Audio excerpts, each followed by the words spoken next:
2 Tawarikh 5 ayat 6 dan 7. Tetapi Raja Salomo dan segenap umat Israel yang sudah berkumpul di hadapannya berdiri di depan tabut itu dan mempersembahkan kambing, domba dan lembu sapi yang tidak terhitung dan tidak terbilang banyaknya.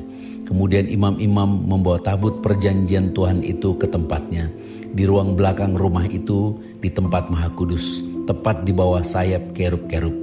Ayat-ayat ini adalah bagian dari kisah ketika Salomo menyelesaikan bait suci Tuhan dan memindahkan tabut perjanjian ke dalam bait suci. Dikatakan bahwa Salomo mempersembahkan persembahan yang tidak terhitung jumlahnya. Baru kemudian imam-imam membawa tabut perjanjian Tuhan masuk ke tempatnya di ruang Maha Kudus. Dan di dalam penutup 2 Tawarikh 5 ini dikatakan para penyanyi, para peniup nafiri, mereka dengan serentak memperdengarkan paduan suara untuk menyanyikan pujian. Mereka menyaringkan suara mereka dan bernyanyi dengan ucapan sebab Tuhan baik, bahwasanya untuk selama-lamanya kasih setianya. Dan kemudian seluruh rumah itu dipenuhi awan sehingga imam-imam tidak dapat berdiri. Jadi ini semua adalah gambaran bahwa untuk dapat mengembalikan tabut masuk kembali ke rumah kediamannya, itu bait suci yang dibuat oleh Salomo, dibutuhkan pengorbanan yang tidak dapat dihitung. Suatu pengorbanan yang besar. Dan mereka memuji-muji dengan luar biasa sebagai suatu bentuk pengucapan syukur yang sangat besar, yang sangat dahsyat. Dengan ucapan yang sederhana bahwa Tuhan baik dan kebaikannya sampai selama-lamanya.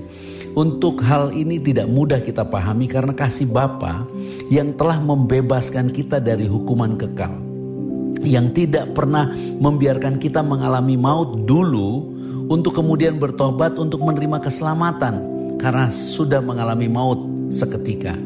Karena sebenarnya yang diceritakan di dalam 2 Tawarikh 5 ini adalah tentang Yesus yang telah mengorbankan dirinya supaya roh Bapa berdiam di dalam bait sucinya. Sehingga kita tidak benar-benar dapat memahami bahwa Yesus harus masuk turun ke dalam maut untuk menebus segala dosa manusia. Karena tidak seorang pun yang masuk ke dalam maut sebelum semuanya genap.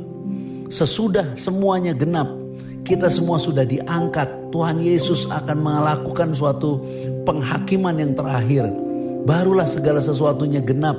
Bahwa semua orang yang mati akan dibangkitkan dan dihakimi. Baru pada saat itu orang-orang yang tidak percaya, yang namanya tidak tertulis dalam kitab kehidupan, akan dilempar ke dalam lautan api. Dan kerajaan maut akan dilempar ke dalam lautan api. Artinya pengalaman itu tidak ada yang pernah mengalami selain Yesus. Itu sebabnya ketika Tuhan Yesus sekarang menyatakan kasih karunia-Nya, tidak semua orang memahami. Tulisan ini memberikan kepada kita pengertian bahwa pengucapan syukur itu harusnya begitu besar hanya karena kebaikan Tuhan. Tidak ada sedikit pun kebaikan kita dapat dihitung.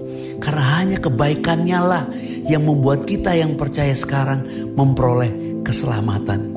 Itulah sebabnya hanya tubuh dan darah Yesus Kristus yang layak dipersembahkan sebagai persembahan yang berkenan kepada Bapa, sebagai pengucapan syukur yang terbesar. Dan diberkatilah kita yang percaya, karena justru dalam kasih-Nya yang sempurna kita menerima kemuliaan yang besar. Sebagaimana imam-imam tidak kuat berdiri untuk menyatakan kemuliaan yang besar, kemuliaan itu sesungguhnya tidak pernah kita pikirkan, tidak pernah kita bayangkan. Berbahagialah kita yang percaya, karena oleh darah Tuhan Yesus kita telah menerima keselamatan. Dan di dalam keselamatannya Ia menjanjikan kemuliaan yang besar. Dan dalam kemuliaannya kehidupan kita diberkati di dalam segala kelimpahan.